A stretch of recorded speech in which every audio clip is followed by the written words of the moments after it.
Belief is an extraordinary facet of human nature, the most vital aspect of our existence. The inexhaustible and powerful origins of belief imbue every people of the earth. But every origin has its own roots.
Christianity first came to Abkhazia in the earliest centuries with two of Christ's disciples, the apostles Andrew I and Simon the Canaanite.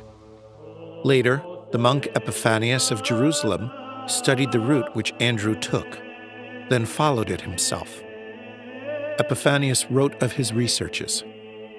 Simon and Andrew went to Alania, to the town of Fust, and having taught the people and worked many miracles, they journeyed further to Abkhazia, where they came to the great city of Sebastopol and taught the word of God. Andrew left Simon there and went with his followers to Zykia. While preaching at Sebastopol, the present-day Sukhum, Simon the Canaanite incurred the wrath of the commander of the Roman garrison. The apostle was compelled to seek safety by hiding in a cave at Anakopiya, the place now called New Athos. There he lived, preached, and baptized the local people, the ancestors of today's Abkhazians. He suffered a martyr's death there as well, at the hands of Roman legionaries.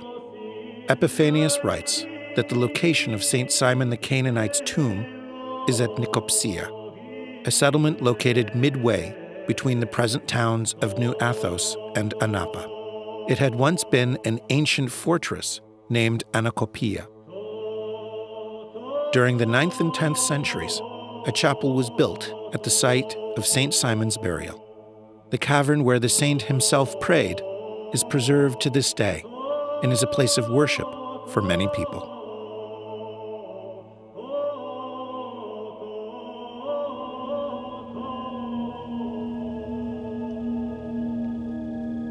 A number of Byzantine sources report that the Apostle Matthew also preached in Sebastopol and died there. He had been known as one of Christ's 70 followers. The spread of Christianity in Abkhazia continued under the reign of Emperor Diocletian, who fiercely persecuted Christians.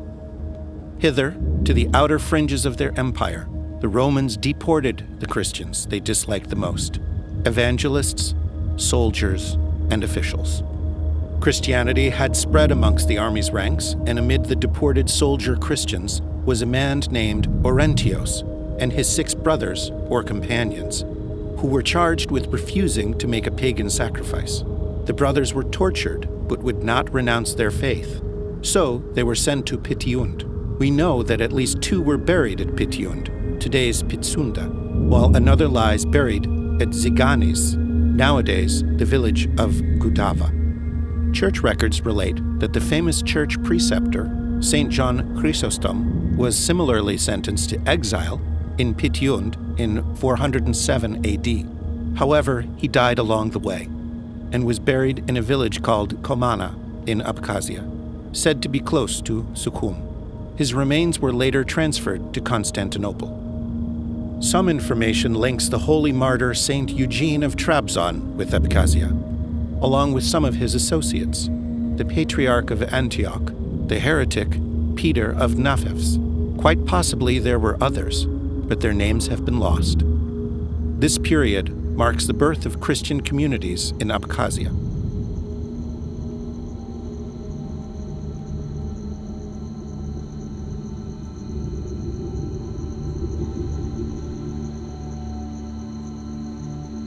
Early in the 4th century, a Christian congregation gathered in Pityund, led by Bishop Sophronius.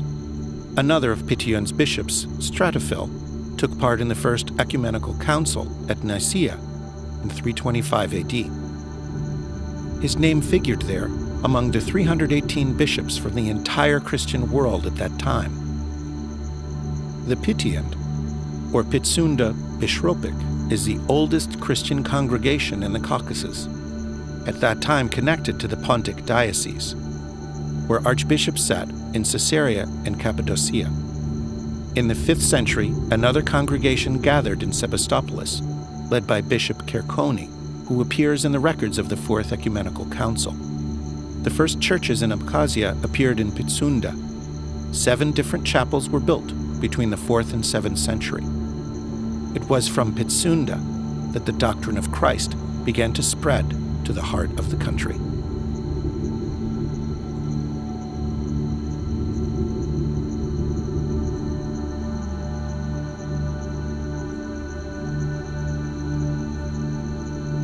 The conversion of the Abkhazian people had already ended by the middle of the 6th century, under the Byzantine Emperor Justinian the Great. The Byzantine historian Procopius of Caesarea recorded the events this way in his book called The Gothic Wars. Under the rule of then-reigning Emperor Justinian, relations with the Abkhazians took a softer tone. They received the Christian faith, writes Procopius. Emperor Justinian built a cathedral of the Blessed Virgin for the Abkhazians, and sending forth priests there, he ensured that they enjoyed fully Christian lives. The Abkhazia diocese was created, with its archbishopric at the city of Sebastopoulos. The archbishops of Abkhazia were henceforth made subordinate to the Patriarch of Constantinople. Emperor Justinian went further and established a special school at which children in Abkhazia could receive a church education.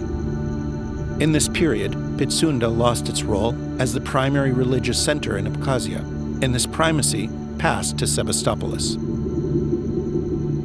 By the 7th century, the Diocese of Abkhazia comprised the bishoprics of Tsanturips, Pitsunda, Anakopiya, Sebastopoulos, Sibilium, and Gyunos. Each of these bishoprics had its own cathedral, and the diocesan records of the Patriarchate of Constantinople rank the Abkhazian diocese as 34th in size. Saint Anastasius, a priest in Rome in the 7th century and a student of celebrated Byzantine theologian Maximus the Confessor, wrote that Abkhazia was a country of Christ-loving Abkhazis, and that their rulers were Christ-loving marshals.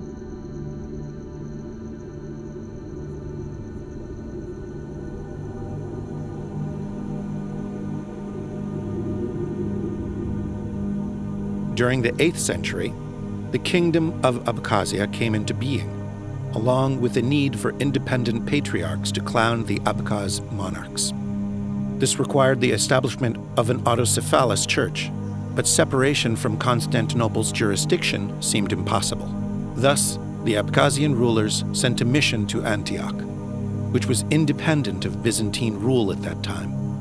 Macarius III, the Patriarch of Antioch, tells the story. David, king of Abkhazia, sent several persons to Antioch, requesting that they be ordained as bishops. But alas, robbers fell upon them along the way, stealing their gifts and killing all of them but two. These last two escaped their attackers and made their way to Antioch, where they recounted the story of their woes. They further mentioned that their country greatly lacked such a figure who might independently ordain the bishops of Abkhazia. Thus, the Patriarch of Antioch convened a diocesan council, which resolved to ordain an Abkhazian Catholicos Patriarch, who could ordain bishops independently, and thus, Ioan was ordained as the first Catholicos Patriarch of Abkhazia. This event signifies the beginning of Christianity's flowering in Abkhazia. The kings of Abkhazia built churches, which are still considered as remarkable monuments of religious architecture.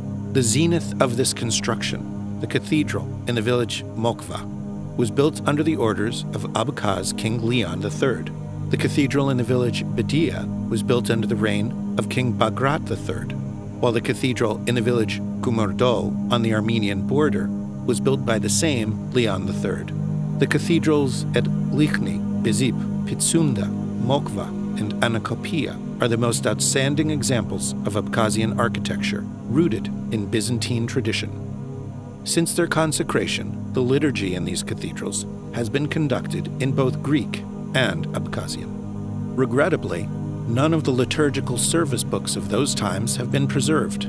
However, we have the 9th century evidence of the biography of Saint Cyril, teacher of the Slavs. He was called to Venice to the council and challenged to account for the basis upon which he had developed alphabets and translated the Holy Writ for the Slavic peoples. Saint Cyril defended the validity of his work, saying that there were many who served God in their own language and needed books to do so. Among these peoples, he specifically mentioned the Abkhazians.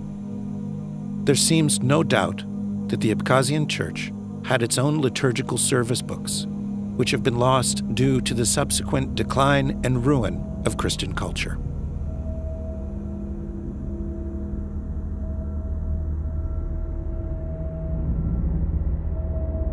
During the latter part of the 10th century, the Abkhazian kingdom was combined into the joint state of Abkhazians and Kartvelians, in which an increasingly dominant role was played by Kartvelian and Georgian religious culture. Thus began the Dark Ages for the history of Christianity in Abkhazia. Information about religious life in this period is extremely fragmented. In 1390, a new patriarch was enthroned at Pitsunda, Catholicos Arseni. Like his successors, he was a native of western Georgia. In 1454, the Turkish fleet moored off the coast of Sebastopol. The Turks took the city and renamed it Sukhum Kale. Christianity was replaced by Islam, and the seat of the Abkhazian Church was transferred from Pitsunda to Kutaisi, modern Georgia. During the succeeding centuries, the Abkhazians had neither bishops nor parishes. Many of the shuttered Christian churches were looted and demolished by the Turks.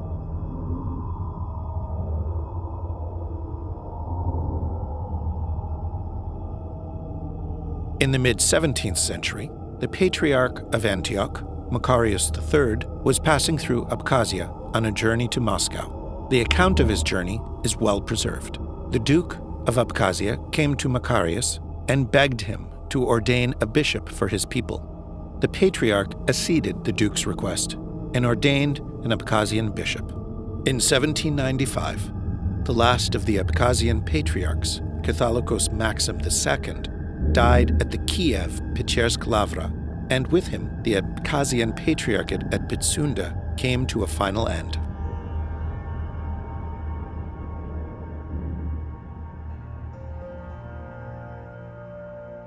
The entire region of the Caucasus became a theater of war during the late 18th century. First, the Russo-Turkish Wars, and then the Caucasian War scarred the coast of the Black Sea. Church life became almost paralyzed as a result. Due to these hostilities, only 3 churches remained functioning in Pitsunda, Likhny, and Ilor. Church activities were only revived after the absorption of Abkhazia into the Russian Empire in 1810 and the creation of an Abkhazian diocese within the Greek-Russian Orthodox Church in 1851. In 1869, Bishop Gabriel Imeretian succeeded to the Abkhazian bishopric, and he made strenuous efforts to revive Christian belief in Abkhazia.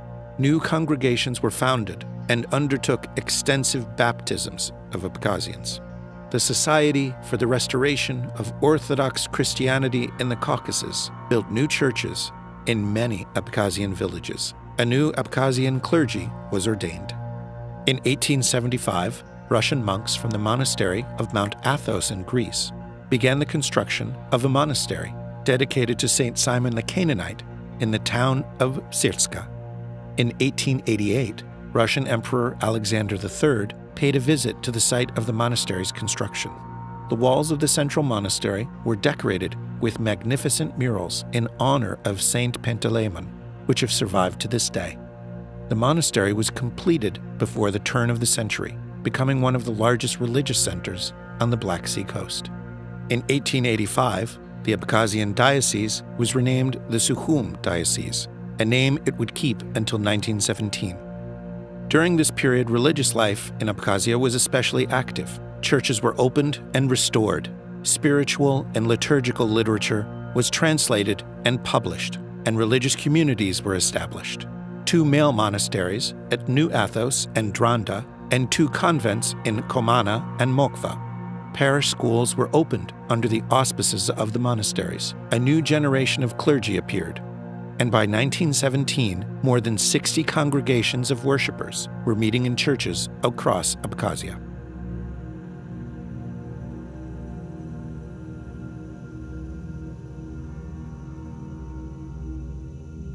A result of the 1917 Russian Revolution was the formation of a Georgian Democratic Republic. Following this, the Georgian Church broke away from the Russian Orthodox Church and declared its independence. In fact, it maintained the status of an unrecognized independent church for the next 26 years. By 1918, Abkhazia was under the occupation of Georgian Mensheviks, and the Georgian Church created a Sukhum Abkhazian diocese. However, when the Bolsheviks came to power,